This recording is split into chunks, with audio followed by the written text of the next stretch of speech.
Teman-teman saya sering ditanya, kalau seandainya Mas Ade, saya nggak punya relasi, nggak punya bakat apa-apa, itu gimana caranya untuk saya bisa berhasil di bidang saya? Saya sebenarnya tidak dalam kapasitas untuk bisa mengajarkan teman-teman ya gitu. Tapi satu hal yang mungkin saya bisa melihat dari perjalanan mungkin karir saya juga ya, kalau teman-teman tahu, saya juga boleh dibilang saya punya bakat apa juga saya sebenarnya nggak jelas juga gitu ya. Tapi memang ada satu kesukaan saya, yaitu adalah di bidang olahraga.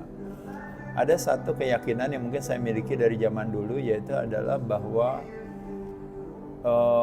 kalau seandainya ada satu bidang yang kita sukai gitu ya, paling tidak ada sebuah kesukaan di sana. Kalau kita mau mempelajarinya, lama-lama kita akan fasih. Makanya kenapa ada istilah yang mengatakan ibu daripada sebuah kefasihan adalah repetisi.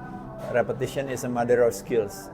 Nah, kadang-kadang kecenderungan kita itu kadang-kadang nguasain banyak hal. Kadang-kadang kita mau belajar ini, mau belajar itu ya. Dalam hal kesenian kita mau biar bisa main musik ini, main musik itu.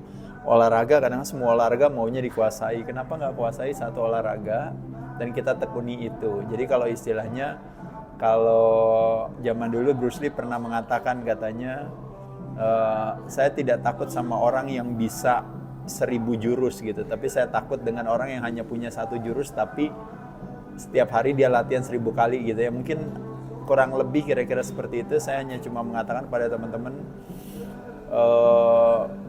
genetic is only 1%, 99% katanya itu sebenarnya adalah is hard work gitu ya, artinya kerja keras. Jadi saya percaya bahwa apapun, mungkin kita tidak punya koneksi, tidak punya relasi, tidak punya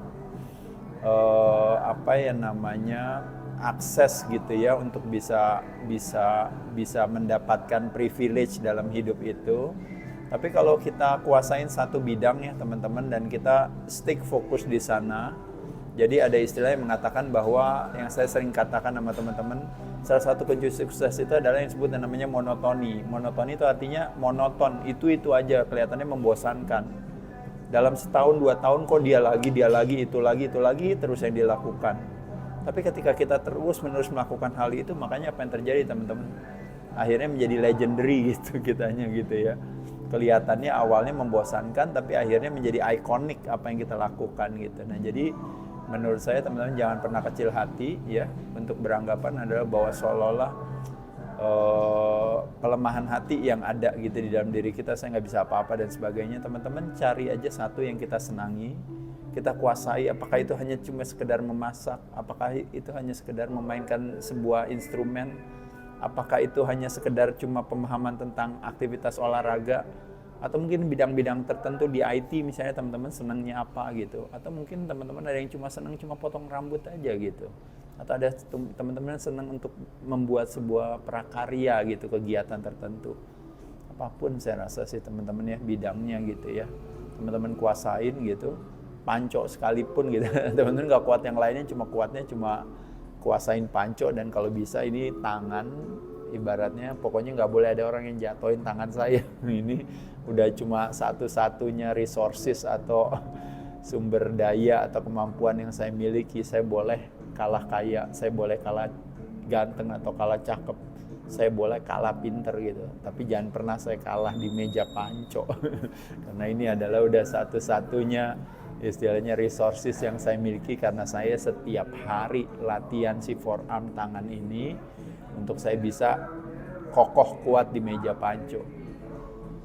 Ini sebuah contoh aja, tapi sebenarnya itu yang terjadi dengan saya sih. Sehingga akhirnya gara-gara ingin punya kuat di meja panco, akhirnya saya dikenalkan dengan latihan beban. Gara-gara latihan beban akhirnya saya dikenalkan dengan binaraga. Gara-gara binaraga akhirnya saya mendapatkan kebermanfaatan yang luar biasa yang sampai hari ini membawa saya ke sini gitu ya. Jadi hanya gara-gara merasa tidak punya apa-apa kecuali hanya punya gengsi, jangan sampai kalah di meja panco. Ya teman-teman nanti boleh punya gengsinya sendiri-sendiri ya, tapi jangan dijadikan gengsi sebagai sesuatu yang melemahkan, tapi jadikan sebagai satu gengsi itu sebagai satu modal yang menjadi istilahnya that's my last resources, itu yang akan saya pertahankan dan yang saya akan improve terus-menerus.